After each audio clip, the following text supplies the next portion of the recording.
now that you went through this journey and it started in childhood, can you look back on yourself and say, this was really the root cause of why I had these issues? Is there something you could look back on? That's such a good question. And the reason I bring this up, because you also talked about the nervous system, parasympathetic versus sympathetic. A lot of children that we've seen at the clinic, that I've talked to other doctors, are in a stressful state now, whether it is the constant kind of social media influences and lots of homework, this, that. It's a different time than probably when you and I grew up, and it's maybe more stressful. And I do know when you eat in a stressful environment, you go into a sympathetic nervous system state. You don't have peristalsis in the intestines. Your stomach juices don't go. You don't digest as well. And for younger children, that could turn into sensitivities. They even say when you have an argument in front of your child and they're eating something, they could become allergic to that substance because the body sees it as a negative, stressful event. And it correlates what you're eating to that. And children are, of course, more prone to that. Do you think that had anything to do with it, maybe? Yeah, possibly. I mean, that's been a lot of work for me, because when a lot of my beginning of my journey was focused on function, well, I didn't know it was function, but, I was focused on my physical body of like, why am I getting these symptoms? Why do I have acne? Why do I have like terrible pains in my stomach, in my intestines? Why am I getting nauseous every morning when I wake up? Like, I could list all my crazy symptoms. Why do I have reactions every time I eat food? Why do I break out in hives all the time? All these things. And so I was very focused on the body. And so looking back, I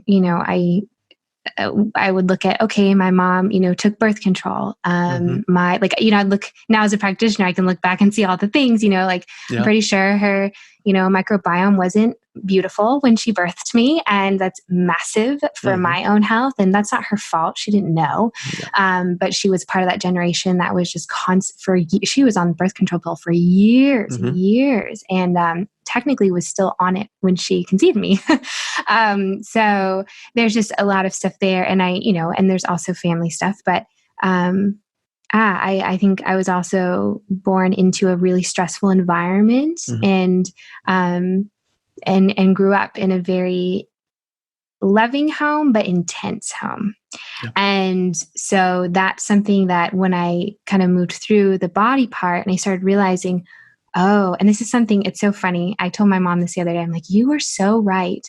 She from day one was like, I think your problems are connected to you storing all of the emotions from the trauma you experienced as a child. And I was like, mom, sure, mom, when I was younger. And now I'm like, you were 100% right. I absolutely think that's what it was. And when I say trauma, I want to clarify too, because I think this is a really loaded word for people. Trauma can be light, trauma can be deep. And so I want to clarify and say that my trauma was probably light medium. Okay. So I was never, to my knowledge, sexually abused, things like that. Right. But I was verbally and emotionally abused. And I say that with the greatest love for those people. But that was just the fact, So that was really traumatic because I was a really sensitive spirit. Now, if I had been a different type of individual, like my siblings, I might have been fine, or it would have manifested in a different way. But because of who I was as a unique individual and my personality, the trauma that I experienced impacted me in massive ways. And because I was a people pleaser and I was firstborn, wanting to, bring peace to the family, be the perfect daughter so that we could, have a more calm environment. I stored. I received. I became the third parent in the family and did a lot of things to protect myself. So by doing that, though, I took on, habits, and I'm trying not to use trendy words, habits and ways of staying safe. Right. And so as I grew older, what I've now realized is I don't need those tools anymore. and I can let those go. And as I let them go, I start to realize all the stuff starts coming out that was stored. And that's really, I think, the journey of adulthood is reprocessing what we experienced in our childhood. And even, and once you catch up, if you ever do, then it's, gently reprocessing the things of your young adulthood and your marriage and your partnership or whatever, as you move through life. And I've heard, I don't have children yet, but once you have children, you do it again. So I think that's really the journey of life, right? Is I talk about this is you're coming back to your authentic nature. Mm-hmm. So my personal belief is that we came into the world created a certain way with a purpose, with an intention.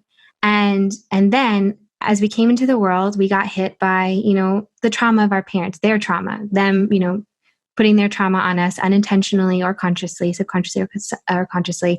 And, our schools, education, our culture, relationships we have, friendships, partnerships, all these things. And we move through life, jobs, bosses, they all are putting different stuff on us. And if we're, not taught to be cautious about what we allow in or what we believe, that gets married and woven into our perspective and down into the core of who we are.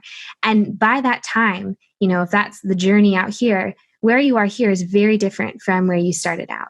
And so I think that delayering process or that cultivating authentic calm is coming back, peeling back the onion layers, getting back to that core you, which is your authentic nature of who you're supposed to be in this world. And so that ties into purpose too, right? Yeah. And the reason that you're here as a unique individual. And I really believe, especially thinking about 2020, like we're all here for a specific reason. Like we were chosen to be here right now, you and I, Caspar, on this day, having this podcast, following some really heavy events in 2020 for a reason. And it's not always fun and easy, but I think it's a part of our journey. So, and that is being authentic, is coming back and returning to that place and lifting up those layers and getting back to who you were intended to be. So it's a journey for us all. But I think for me, to speak to your original question, my root cause was, I think, storing that trauma combined with the microbiome I was passed, right? So I think those two things married to create a gut imbalance that in my work, I'm really passionate about this, that can lead to all sorts of lovely symptoms that manifest into imbalances and then dysfunctions and then, down the road disease. And that's, I don't go there. That's a doctor's place. But that for me is I can look back on my life and see that progression very easily.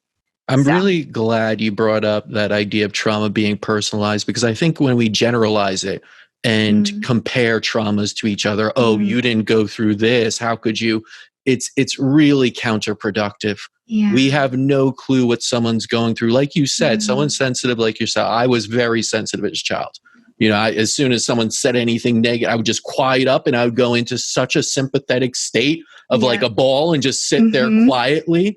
People are like, why don't you say something? Like, I'd just be like, nope, not going to do it. And that, but I was in such a sympathetic, like my heart was racing, all of these, where someone else could just be like, what's the big deal? Yeah. But that's where we have to respect individuality, respect that a trauma for one person is very different, than how it is for another person. Exactly. And of course, that is going to impact their health, their well-being, how they process it, how they go about life, set their belief systems, all of these things. And it starts to add the layers onto the onion that you will have to peel back, as you mentioned.